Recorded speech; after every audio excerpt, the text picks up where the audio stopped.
یہ کلام کس کا ہے؟ اللہ کا. سبحان اللہ.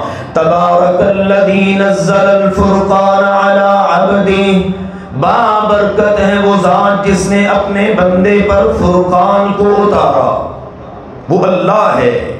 فلا اقسم بمواقع النجوم وانه لقسم لو تعلمون عظیم انه لقرآن کریم فی کتاب مکنون لا یمسه الا المطہرون تنزیل من رب العالمین. فرمایا بہت بڑی قسم اٹھا رہا ہوں، جاننے والوں جانو، سننے والوں سنو، انہو لقسم لو تعلمون عظیم، یہ بہت بڑی قسم ہے جو اللہ اٹھا رہا ہے، اور وہ ہے ستاروں کے محل وقوع کی قسم.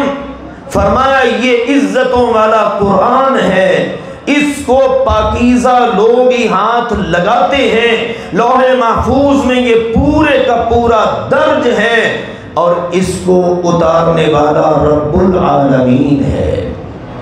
یہ ہمارے رب کا کلام ہے، اللہ تعالی کا کلام ہے، اور وہ کہتا ہے انہ لکتاب عزیز لا یأتیہ الباطل من بین یدیہ ولا من خلفہ تنزیل من حکیم حمید. یہ بڑی ہی زبردست کتاب ہے، بڑی کمال والی، درجے والی، جان والی، عزیز، بڑی عزت والی ایسی کتاب ہے. باطل اس میں نہ پہلے شامل ہو سکتا تھا نہ بعد میں شامل ہو سکتا ہے. باطل کی اس کے اندر رسائی ہے ہی نہیں. کوئی بات ہونا باطل والی تو دور کی بات ہے، ایک نقطہ بھی اس میں جھوٹ کا ہے ہی نہیں.